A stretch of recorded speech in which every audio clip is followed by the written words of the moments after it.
morning. Welcome in. Welcome in. How we doing?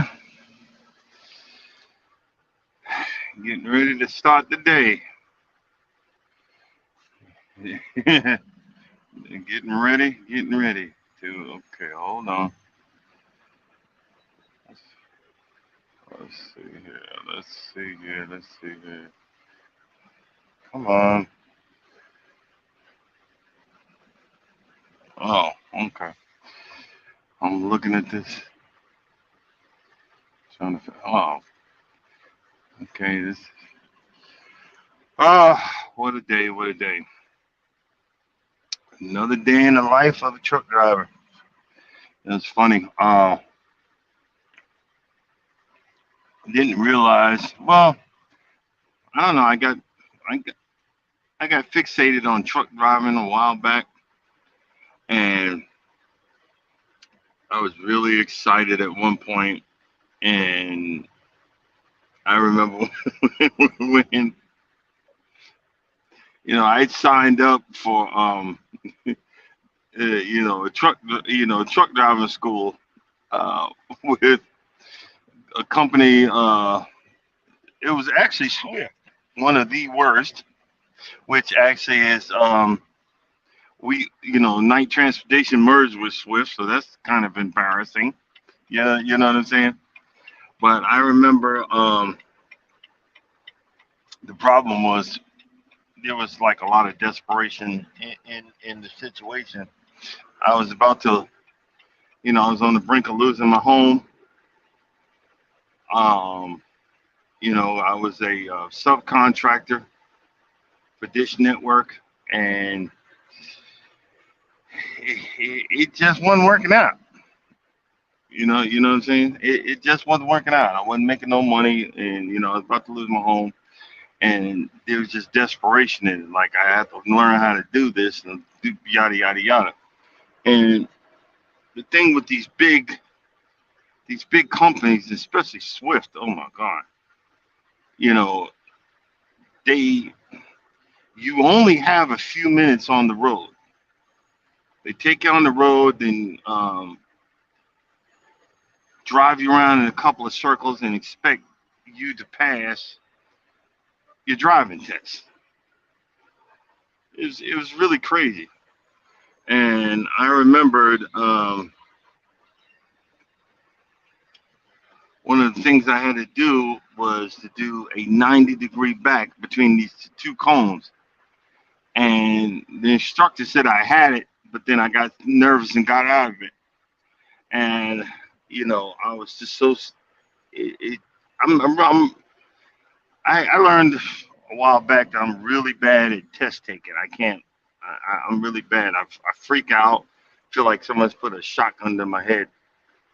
And I remember it was it was something out of Looney Tunes.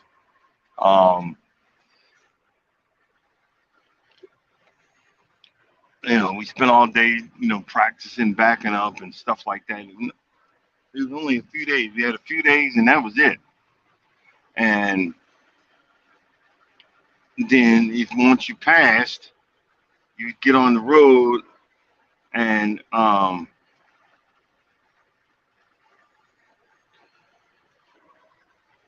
and you know and become a truck driver. And then you'd have to go out with another driver. And I remember at one time I was sitting in. They had like a little cafeteria, and I heard all these so-called trainers. And I learned years later that 99.9% of the trainers are pieces of crap, and they only got maybe a year or two on you or a couple of months. And what it is they're actually on lease. They do the lease purchase program, and these guys they're using you for just a piece of meat to drive, to keep the truck moving. Because a lot of guys don't realize getting into this business, especially if you're going to be an owner operator, The more the truck moves, the better chance for you to make money. You know what I'm saying? It's just how it is. And I remember I sat there and I'm sitting there listening to him. If he don't do this, I'm kicking him out of the truck. And if they don't do this, I'm kicking him out of the truck. They don't do this and that, I'm kicking him out of the truck. And I remember the rage that came up in me, and I stood up and I said, let me inform all you pieces of, and I'm trying to be polite because I've been informed I cuss too much. If any one of y'all becomes my trainer and you leave me out on the road, and trust me, I actually got left one time, and you leave me out on the road, I'm gonna hunt you down like the dog you are, and I will commence to beating the living crap out of you. You will never, ever, ever in your life do that to me again, to me or anybody else again. And I promise you that. And I looked them all day, and I'm not that type of person to look people in the eye. That's a whole nother story. And I said, never again. And you guys are supposed to train us, and you think we're a bunch of you're freaking driving slaves? Oh heck no! It's so funny, but I wound up failing out anyway. I literally failed the I failed the test miserably. I ran over. If there was if I got points for running over all the cones, when the first time I ran over every last, so trust me, the good Lord let me know I was not ready to learn how to drive a freaking truck. To be driving a truck, I wasn't ready because I'd have probably off somebody then. And I remembered, I remembered, I went back to you know subcontracting for this network, and just was so miserable. And I used to have to run the the old the the older receivers back up into South Carolina for this guy. He'd pay me to go do it. And I remember I was stopped by the truck stop, and I was sitting in the area that at that time in the petrol truck stop there for truckers only, and I would sit there, and eat and pretend that I was a trucker. I just remember that. I would pretend that I was a truck driver. I'm so pathetic. But then I remembered, I was on some back road, and I was driving by this technical college up there in north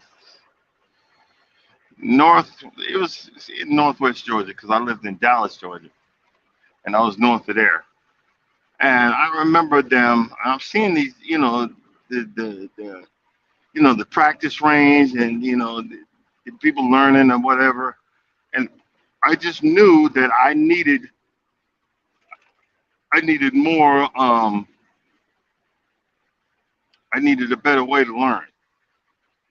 And I remembered um, going in there, and I was inquiring how does this work? What do they do? And the lady was saying, you don't you you're actually tested by one of your teachers at the end of the course, and at the end of everything. You're tested by one of your teachers, and you know so that got some of the anxiety out of me.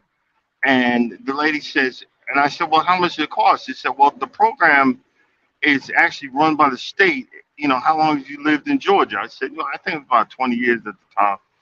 And I remembered the lady said, and it's only gonna cost. It'll only out of pocket. It'll only cost you like $500. You have to pay for, the total amount of diesel fuel that you'll be using while in the course and all that stuff. And I said, well, I don't have $500. He said, well, all you really need, I think it's like $25 to put down, and you could start training.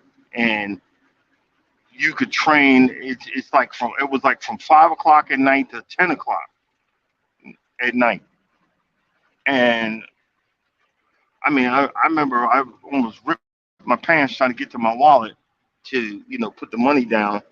And what the,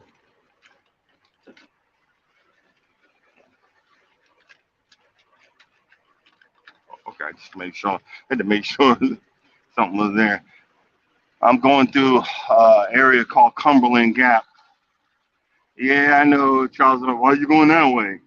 Well, and Walker Man, I see there's somebody else in there, and I had to go this way because this is where the company told me to go, and this is where my fuel stop was. So, well, back to the story, and I remembered, the, I got out there, but I was so determined to learn and learn, and I mean, I would walk. And I wrote everything down. I had a big notebook, and I was just so determined to figure this crap out.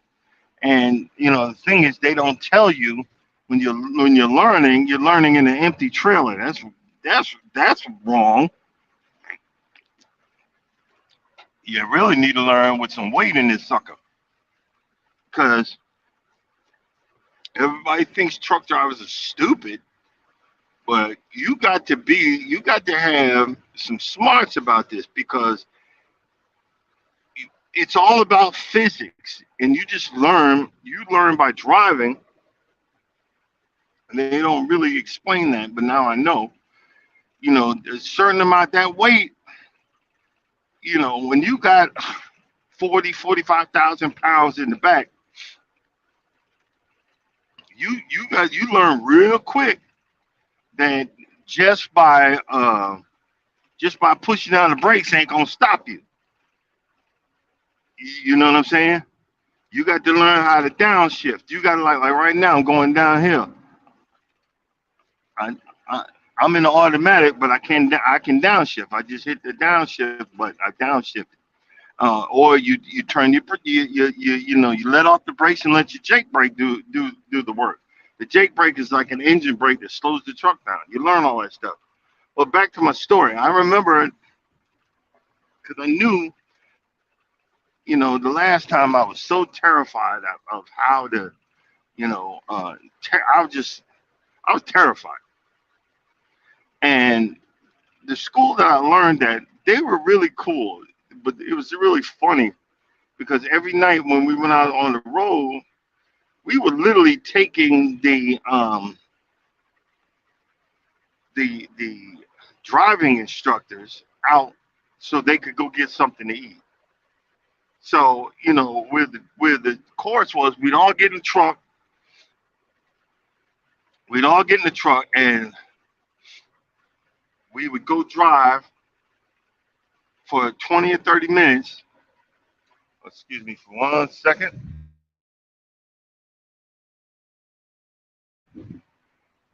We'd all drive like 20 or 30 minutes, and we'd wind up at some eatery, some barbecue place, some diner or whatever that trucks could actually make it to. Or it was just funny the way they had it set up. We sit down and eat, and then we drive back. So everybody got their chance.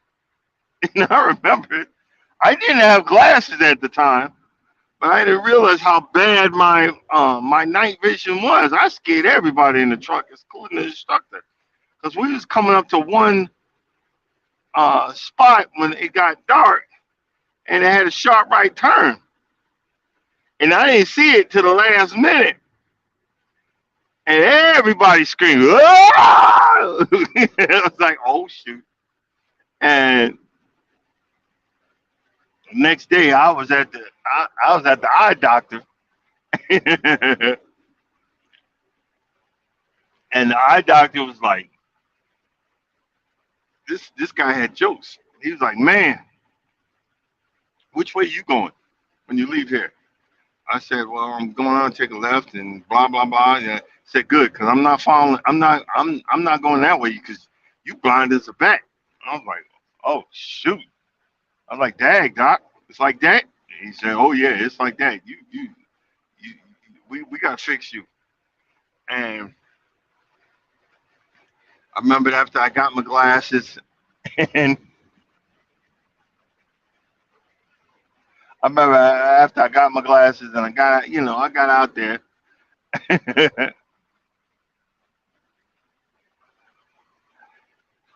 and I got better and better better in shifting and turning and learning that these big behemoths have to be wide turns and you know uh, you know when you're doing the test they give you one thing to actually do, like either a backup or a 3 point, not a 3 point but parallel park or something like that. Well, at this school you had to test out at the school first before you could take the test. So, but and the school's test was harder than the driving test. And I remember when the day I took the test, I mean, I just was so focused that the instructor would have to say it twice, like Mr. Banks. Oh, you all right? Yeah, yeah, yes, sir. And and I remember, I mean, it was like I was going into battle. It's just freaking crazy. I was there before everybody. I had gotten to the place, you know, early that morning, like right now, the sun was just coming up, and I was walking the parking lot and figuring, okay, this is what I'm gonna do. If this happens, this is what I'm gonna do. If this happens, and I remember when I had, took the test, and this is how they let you know you passed. If he gives you a white envelope, you can't open it. You have to take it straight to the DMV, and they open it. And I remember when he walked up to me, and I was standing there just shaking from anxiety. And he came over and he says, congratulations, Mr. Banks, you passed. And I'm not exaggerating. I got a little dizzy. I had to sit down. I almost started crying because it was like, from everything I was going on, I actually did it. I actually made it. I made it through. Because I failed the first time, and I actually did it. And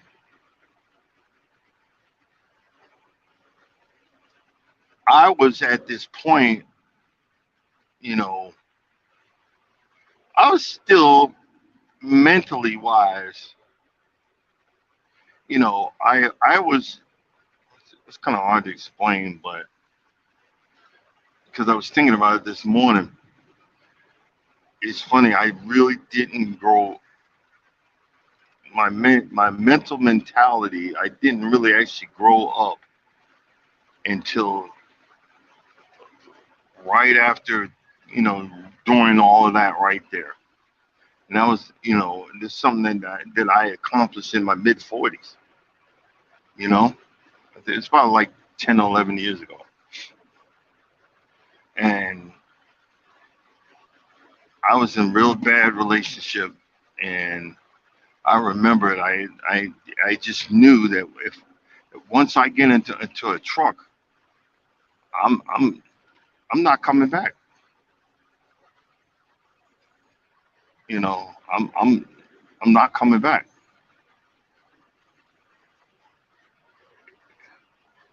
Yeah, that's the sad part about it. It's that I'm not coming back. And sorry, I'm getting a little quiet because I just remembered, I remember that, you know.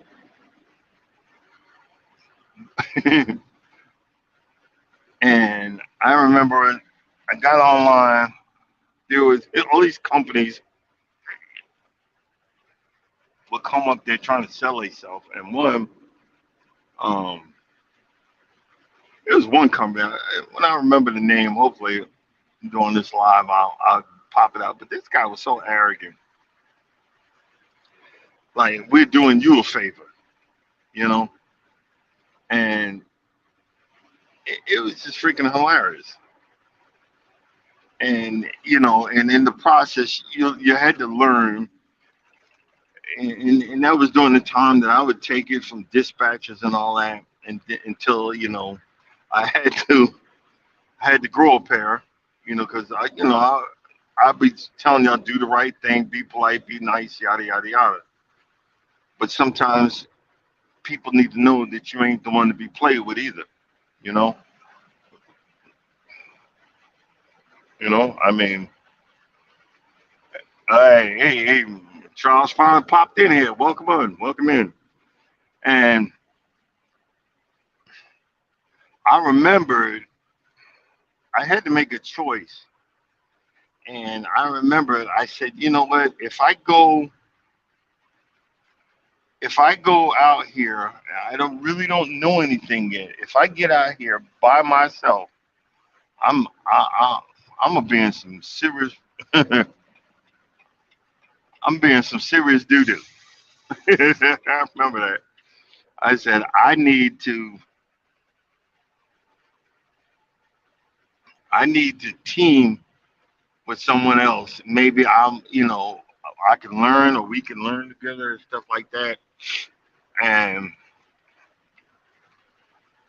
so I got out here,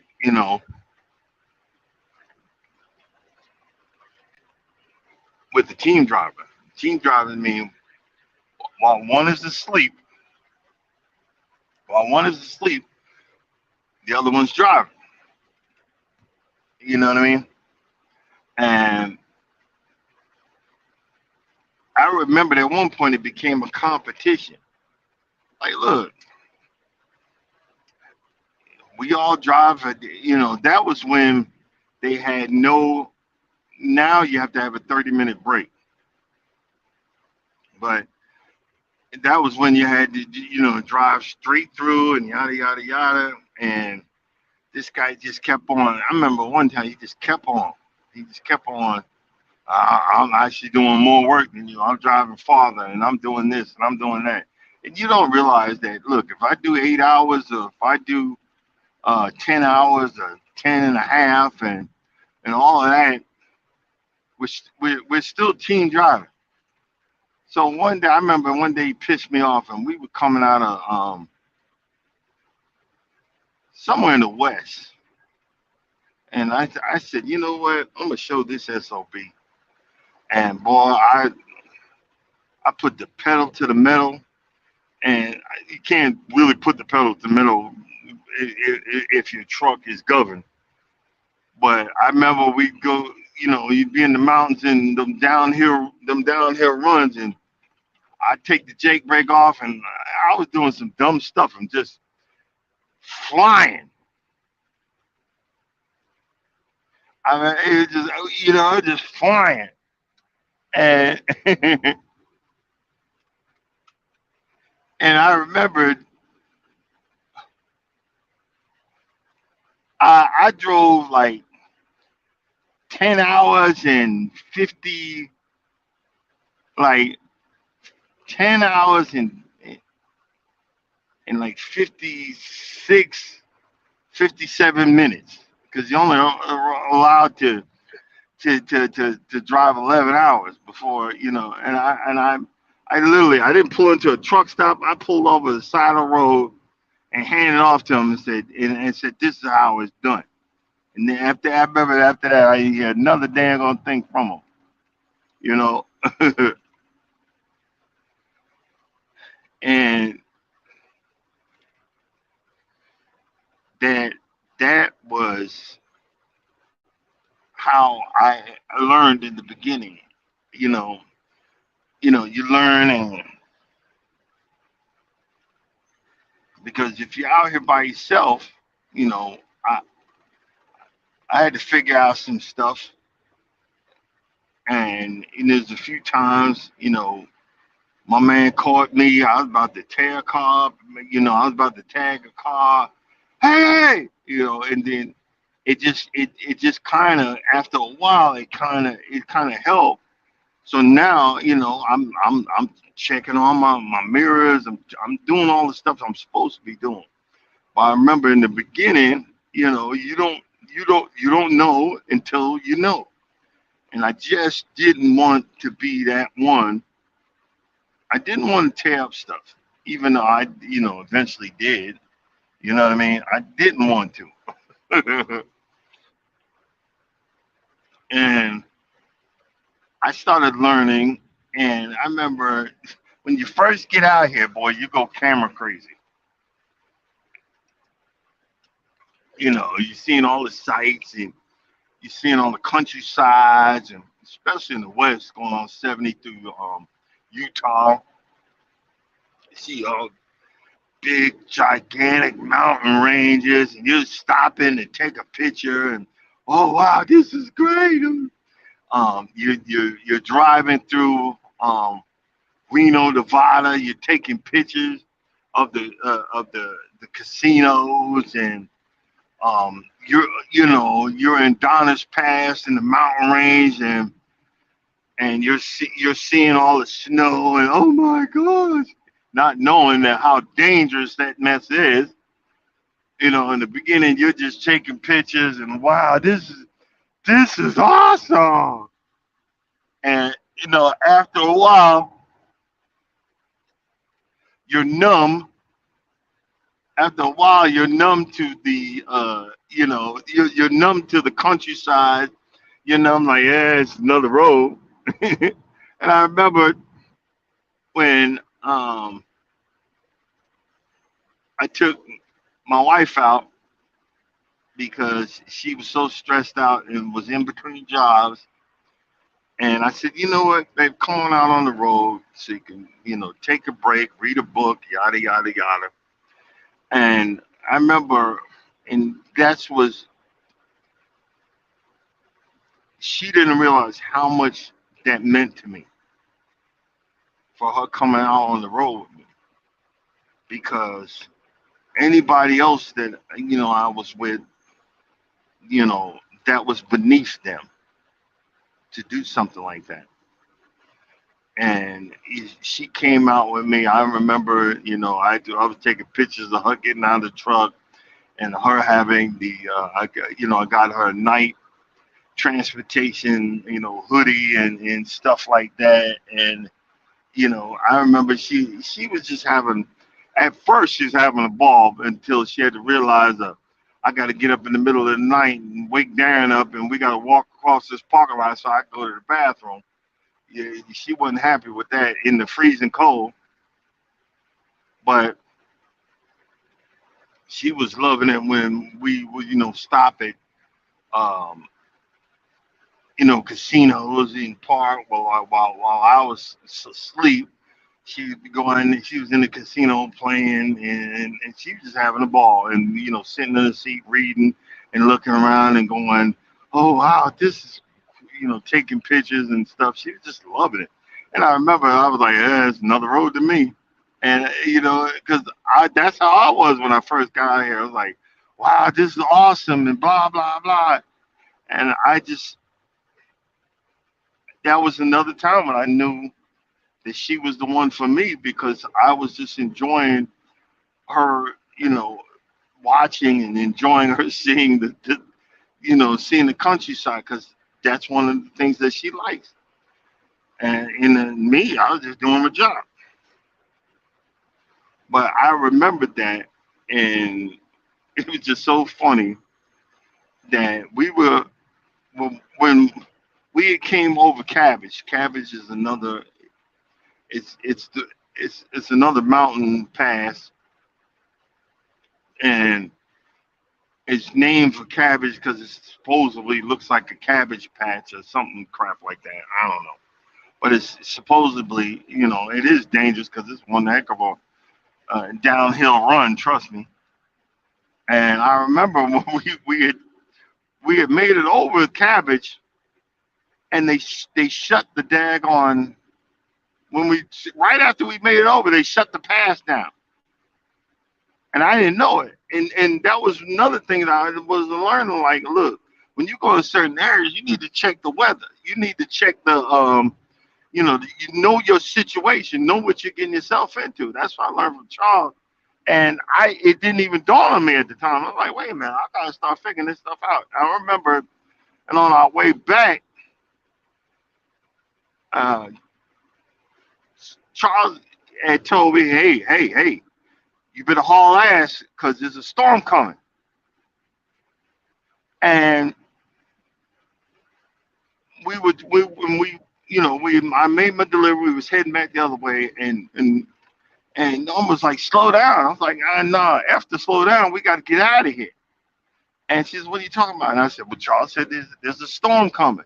We got to get out of this pass. We got to get out of here.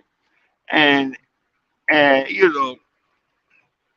it's funny where you see snow drifts in not man-made snow drifts where they push the snow. It's so high, it's almost the height of the truck on the side of the road. That's how thick that snow gets up there.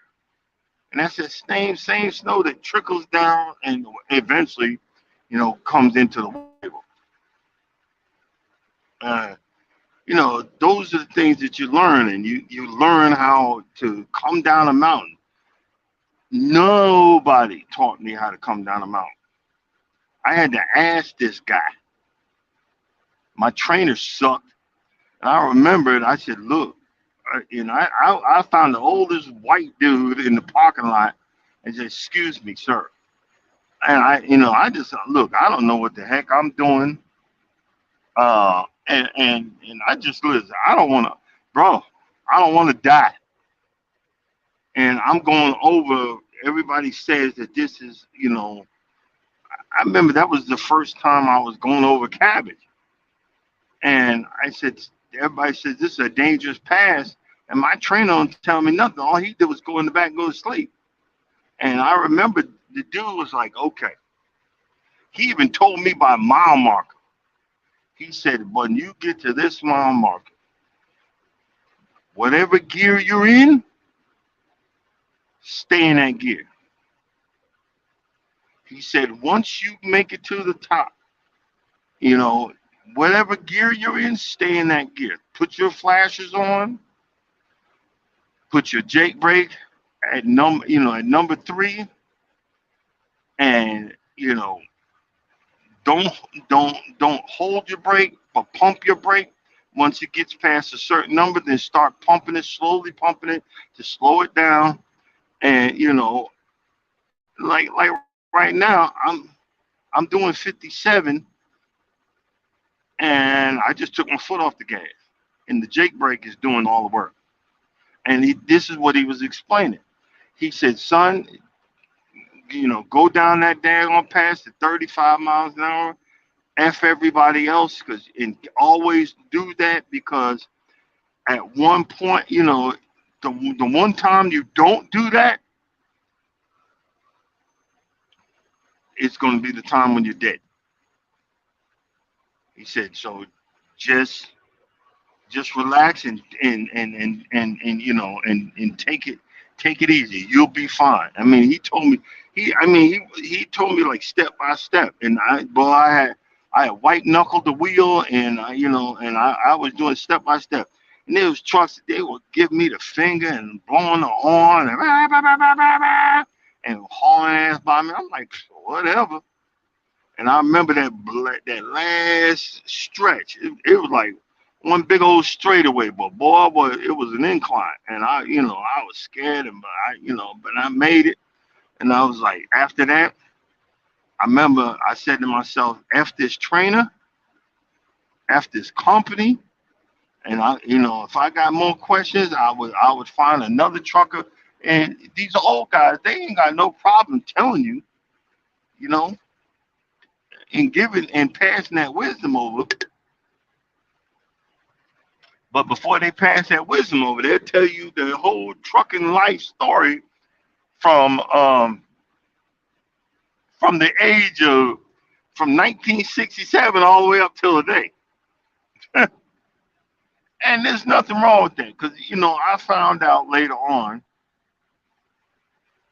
because bro, we in here by ourselves 99.9% of the time. There's no interaction with the real world, and that gets to people, and it can get to you if you're not mentally prepared for it. So that's why a lot of times it's you know me and Charles be like, "What you doing? Nothing. What road you on? I'm on 67. What you doing? Nothing. I'm on road 32. Ho hum." And the other boards are hum ho. But it's that mental interaction with someone else. People don't see, this is what, and it just cracks me up because you always hear folks say, "I don't need nobody. I can do everything." But yeah, you do. You need interaction with people, especially out here.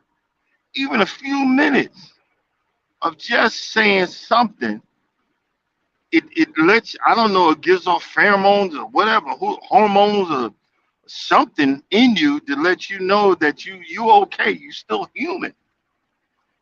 I remember I was at this one shipper, and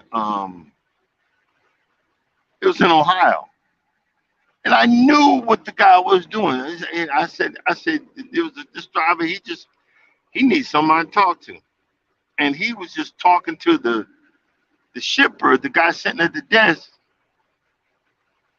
and the shipper didn't look up. Now, yeah, I'm from Ohio. Yeah, I'm doing this, and yeah, I'm doing that, and the guy was so rude to him. And I remember he had said something snotty, but hey, man. It was like, hey, in other words, I'm just gonna tell you what, the way he made me feel.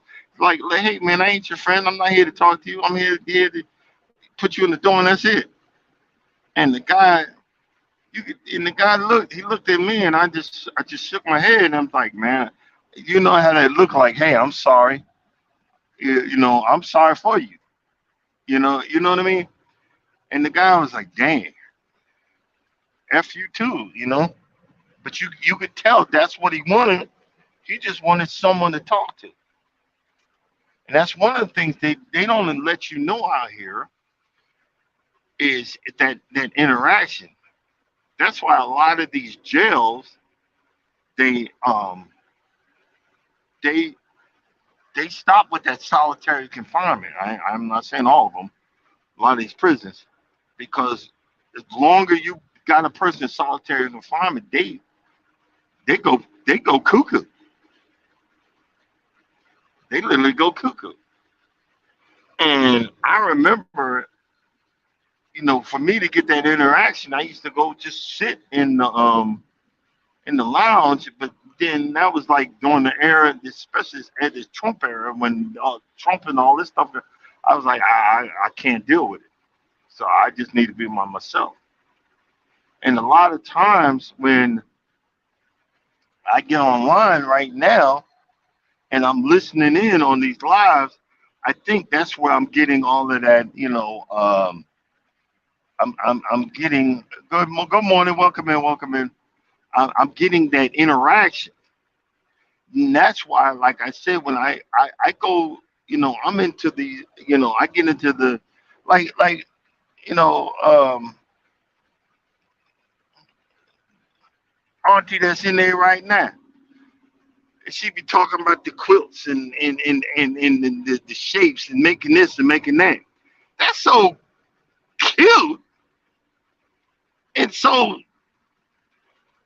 cuddly like stuff that I'm sitting there like, I had a bad day, but this lady over here talking about quilts, and it just eases your stress. And I'm just, well, go ahead, keep sewing. That's cool. I said I probably could, if I probably sew my fingers shut by mistake, and like and it'd be cracking me up. But see, like right now, you don't see it, but I'm going downhill. I just, after years, you just learn, okay, I could go faster, but I don't want to go fast. I'm doing, like 55, and I'm letting off the brake, and I'm letting the Jake brake do its job. That's what I'm doing. But see, that's from years of figuring this out. And a lot of times you don't realize you don't realize when you're on the highway. And see, I've got about, I think I'm at 11 years. I don't know. Yeah, I think I'm at 11 years, and I still don't know what the heck I'm doing. And Charles is in there. He's what, 30? Freaking 30 years. I would have been close to him because I was going to do it when I got out in '97. When I got out in '97, but I changed my mind. I was going to go with JB Hunt, but I changed my mind. I was actually going to be a cook. I had the paperwork and everything to go on the cruise line and be a cook. Ain't that funny? It's one of the things that I like to do when I was going cruising. I was going to actually go on a cruise ship and be a cook. All the information, everything. But nah. I should have. I might have been the head chef on Carnival Cruise Line at this point. Who knows? But it's funny. Life has its reasons, and God has His reasons for whatever. You know what I mean? And that's the funny part of being out here. It's like today. I could have chose to talk about past pain. And I will. And, it just. But sometimes you want to change up. Sometimes you just want to have something, just something that reminds you of where I've been. Because right now I think, and I'm still on the lower end spectrum, but I get steady work. And I remembered, well, no, we ain't gonna talk money, but I remember when I started out low, I, it's like that rap song. How low can you go? Yeah, it's real low pay out here. Everybody think that truck drivers make all that money other than certain people we know. Hint, hint. But or truckers have women in every state and all this other stuff. Man, give me a freaking break. Ain't nobody got time for that. If you're trying to make some money, I spent the night in the dirt lot. I smell like behind. You know what I'm saying? Stinky booty confessions. I smell like butt, and you want me to? I'm gonna have.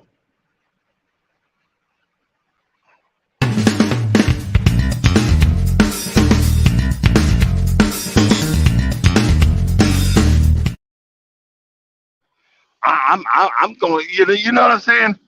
And I'm gonna be some player smelling like behind all the time, trying to get to the next load. You know? Nah. Come on, man. Give me a break. Ain't nobody got time for that. I got time. The time I got is sleep and get to the next load, and sleep and get to the next load. That's the time I have. I don't know what y'all talking about. you know. But the other thing about being out here is, boy, you got enough time out. here to reflect on self and the world around you. You know what I mean? On self and the world around you. It's so funny. It's so hilarious how much time you have to think out here. And one of the things I learned is while being out here is I am somebody. And it's not the fact that I'm a good person, a good man. We have 50 million definitions of what's good and what's not. But I learned, I learned to love myself and forgive myself. If I forgive myself for everything, who knows? Still working on that. But I appreciate myself. And if I could say anything to anybody that's listening, learn to love yourself, man. Learn to appreciate yourself. You know, a lot of us don't. We say we do, but that mask that we put up in front of the real world, we don't realize that we still have it on. Take that mask off, show the real person. You don't need all that fake stuff to make yourself pretty or make yourself beautiful or make yourself handsome. You're already handsome. You're already beautiful. You're already pretty. You're already strong, and you already you know people don't realize when you're put into a situation how strong you really can be when you're forced to be. Because when after a while, when you're forced to be strong, it comes easy when it's time to become strong, and you're not beaten down by we beat ourselves up more than anybody or anything. Well, guess what? Stop beating yourself up.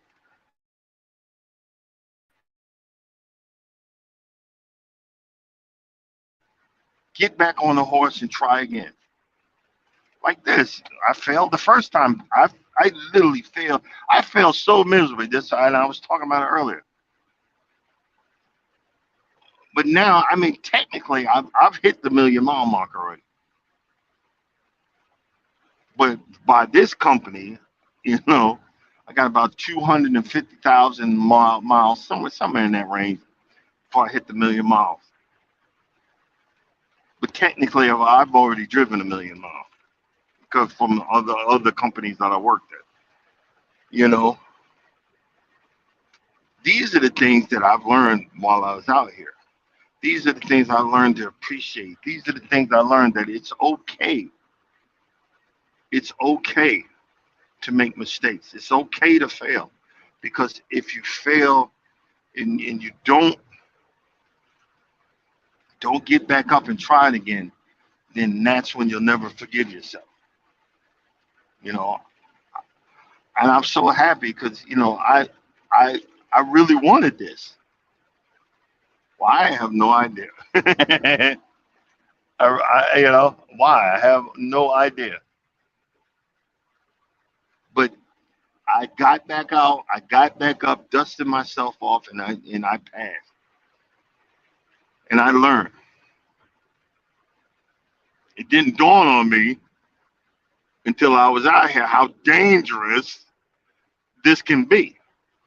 You know what I'm saying? I'm in Cumberland Gap. You guys don't know, but I'm spending the whole time going downhill. Charles knows where I'm at. and again, the only reason I'm in Cumberland Gap, I'm empty, thank God. But I had to go this way because the company gave me the fuel stop to go this way. But even at that, you learn. I remember didn't it didn't dawn on me. I forgot where I was. It was somewhere on this side of the country and I was coming down, and I didn't have my Jake brake on. I was in the wrong gear, and boy, I smoked my brakes all the way down the daggone mountain. I forgot which mountain it was, and I had to pull over. The brakes, you could see smoke coming out the bottom of the truck. I was terrified, and I sat there for a good hour, hour and a half. Them brakes were still hot, and it was funny. I was a half a mile from the down, from getting it down the mountain. But I sat on that side of the road with my legs shaking and everything, and I realized, okay, there's certain things you cannot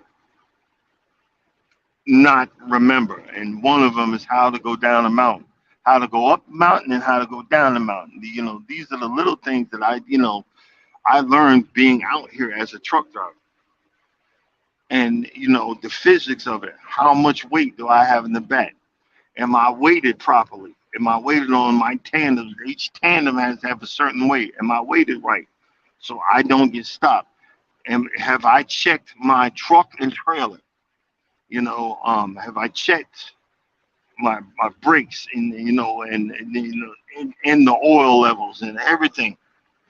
Did I look for anything that's out of the ordinary? Because all of this is gonna keep me safe, so I can make it home and get to the next load and the next load and the next load. And did I get enough sleep? It's so funny. I was thinking about that because you think about, okay, well, what am I going to talk about? And I remember when I first got out here, we were team driving, and I remember it was my co-driver's time to drive. I don't know if we were just coming back out or whatever. And the guy, he drove for, I think it was like 30 minutes. I think like 30 or 40 minutes or an hour. I'll be nice to say hour. Then pulled over in the rest stop, got out, and jumped in the bunk. I'm like, hey, man, it's your turn. Oh, I'm tired. I'm going to sleep. And he didn't say, I'm tired, I'm going to sleep, and I'm only going to take a nap. No, he said, I'm going to sleep. And my dumb behind, you know, my dumb behind, I'm thinking I'm super trucker when, I'm just, I'm just as new as he is. I decided, well, okay, well, I'm going to drive. And knowing that I didn't have enough sleep, I was about to go to sleep. But I said, I got to juke myself up. So I got me a cup of coffee, two Monster drinks, and I think two, the giant packs of Reese's peanut butter cups. This is before I, realized I was diabetic. This is about 9 to 10, about 10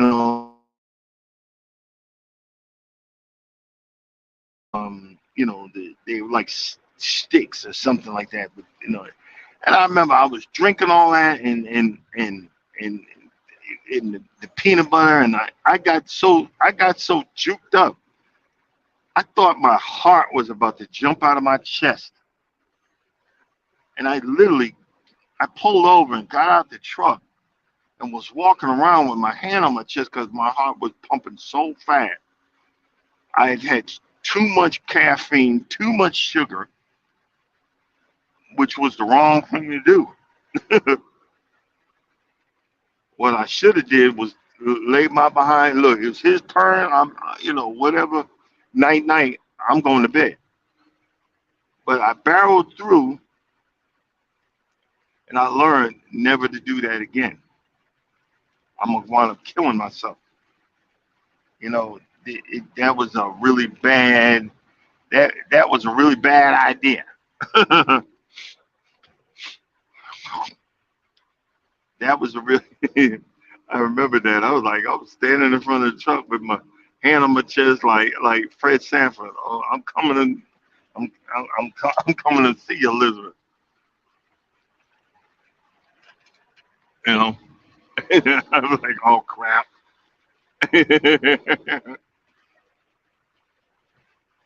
And that was before we had these high tech phones and where you could listen to YouTube. And I'm like, I'm saying listen, not look at YouTube. You know, but these are the things that as a day in the life of a trucker. And one thing I've noticed, and I'm gonna start doing some more. I did a short.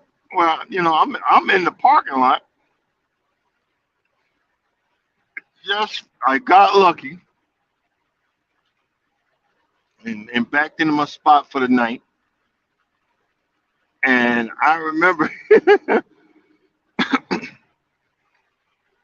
the the flatbed was coming through, and he's backing in the spot with a big old tractor. That's old content. And I did like 10 seconds short out of my window. Man, I got like 2,500 views. And see, guys, you're not understanding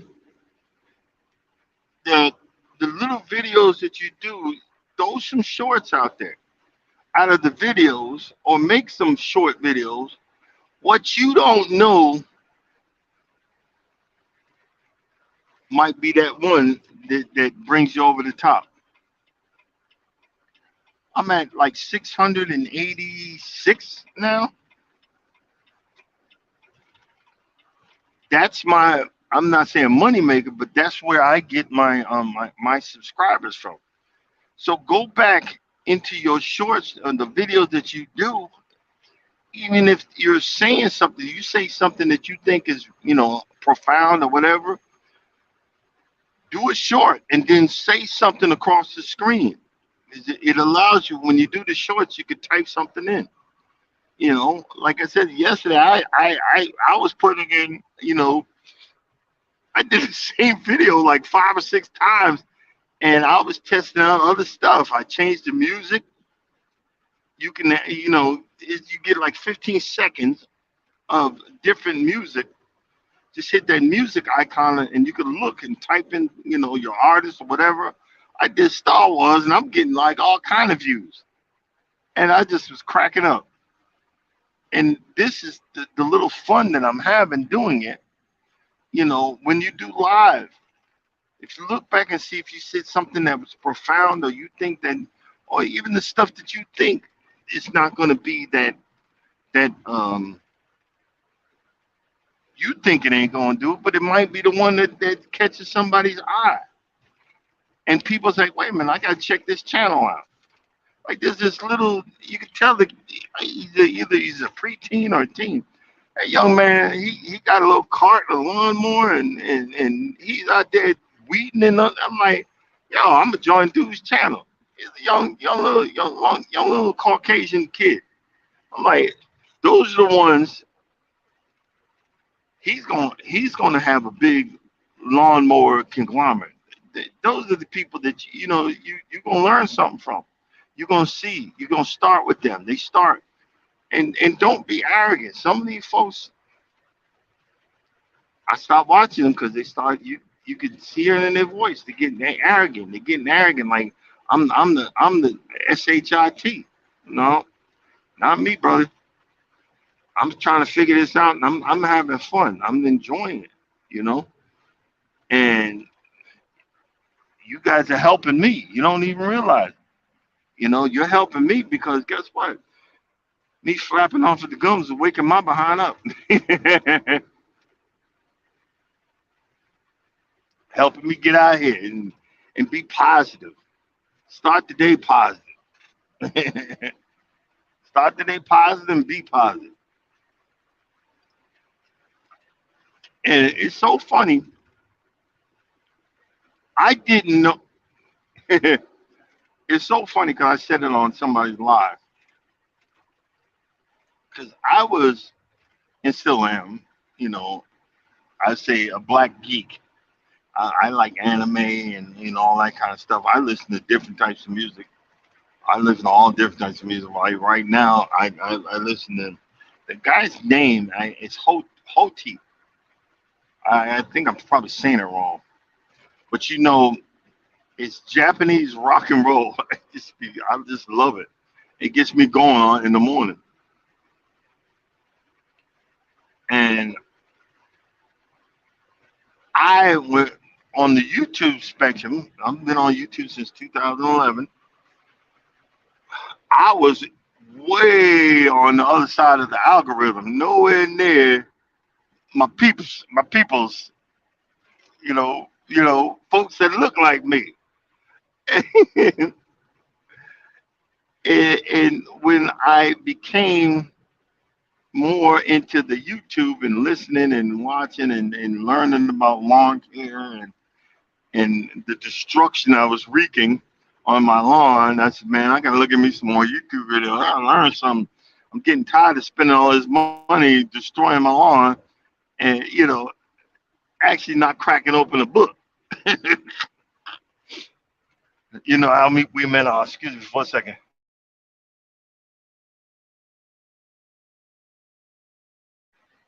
I don't know why my sinuses be tripping and but somebody had to tell me stop spitting while you're doing while you're doing live. Sorry about that. Like, oops. But it's so funny and how the algorithm works. I had there's one lady that was doing lawn care, and she's African American. I sent her a text. Wow, it's so great to see somebody uh, you know black on YouTube. I didn't realize that I was in the wrong algorithm. It's just slow, slow, slow Joe, slow Mo Darren, not understanding that I was in the wrong algorithm. And then she was looking at me all crazy, the what are you talking about? Blah, blah, blah. Oh, whatever, lady. And then, Big Sons had found me, and then I started watching him, and then Miss T with the T had friended Big Sons and then friended me, and then next thing you know, I done found my peeps. That's funny, you know? But I had to get used to being around my peeps, especially on YouTube, because there'd be some drama. Some people be throwing drama out here, but that's all right. That's all right. That's okay. We gonna figure it out anyway. You know what I mean? But like right now, I don't know if y'all can see it. There's a mountain. There's a mountain range in the front. This is the stuff what you see when you see out here, and you be seeing crazy stuff, and didn't even realize there's still places that out here. There's still sundown towns. They're out here, and a lot of times, you deliver something and you're out of hours, and they say, "Ooh, no, bro, you better keep going." I remember I was in California one time, and I pulled into this truck stop, and boy, it was like lot lizard. It was a lot lizard convention, and I was afraid to leave because I was out of hours. And it was a mom and pop truck stop, and boy, they were just banging on it. Hey man, no, I'm good. I'm good. No, I'm good. Look, get away from my truck. And you know, another the brother next to me, he's like, look, he rolled out his waist. He said, I'm out of hours, but I'm getting out of here. He pulled off. He's like, forget this. The stuff that you see out here is an experience that would be you know, that just would. I know it's just an experience. I'm gonna say it like that. You see some stuff out here from men in dresses, and I know I'm just no. This is a dude with a dress on, and a beard. The freaking dude. You know what I mean? Um, I see something. You said gardening. You know.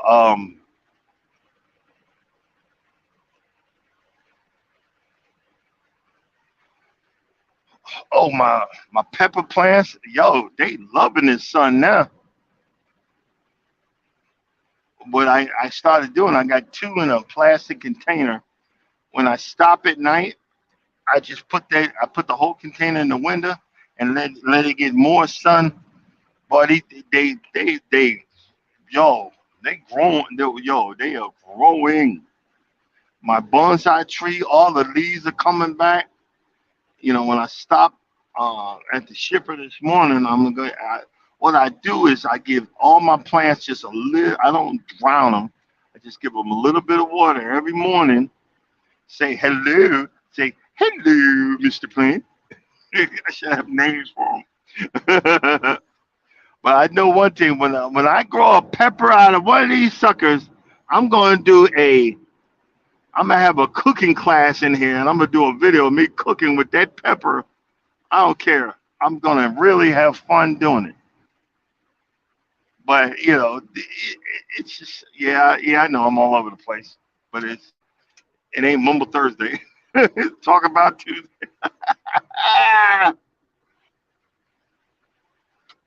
But that's all right. That's okay. We gonna get it anyway.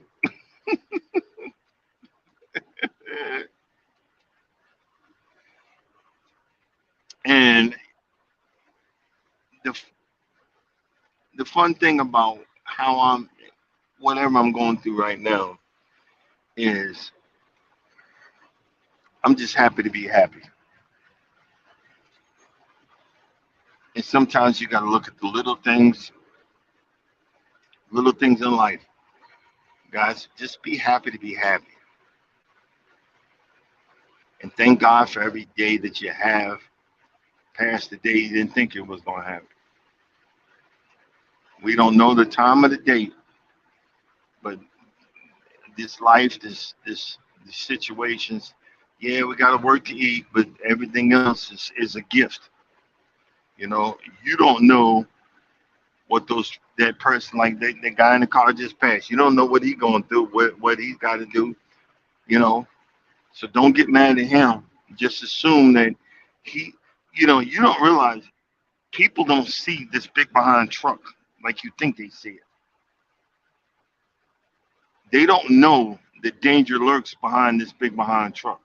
That I'm going down the mountain. They don't know I'm empty, but I could be full with 80. I could be 80,000 strong, and that physics, the weight coming down the mountain, gravity, just brakes ain't gonna stop me. So I can't stop on a dime.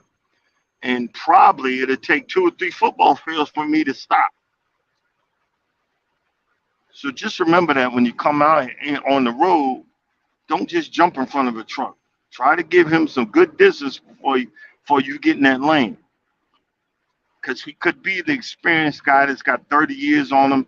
He's already knowing that you're coming over and then start backing down. Or it could be, the new Joe, the new blow that he don't know nothing, and they gun it. You know, because you'll be in the fast lane, and that truck, that 18 wheeler, be right behind you, right on your behind, and don't realize if you stop short, hey, you dead, he dead, everybody dead. Just be prepared. Be be the all you can be. Oh God, I cracked myself up. But all right, now that I'm mumbling more than I should, I'm gonna go ahead. We ain't even gonna cut it short. But hey, we done got to the golden hour. We done got to the golden hour. What, I'm gonna close out this one today with a prayer. Father God, in the name of your son Jesus, we just want to say thank you for another day. Lord, we say thank you for blessing those that have come into the live today. Lord, we just want to thank you for giving us our health, our strength. Lord, if someone is in need today, touch them in a mighty way. Bless them with health, bless them with strength, and bless them so they can, bless them with the peace that only you can give. And in your son Jesus' name we pray. Amen. And guys, just know, and as always, if you don't think nobody loves you, know that I love you and God loves you too. Y'all have a blessed day. See you tomorrow.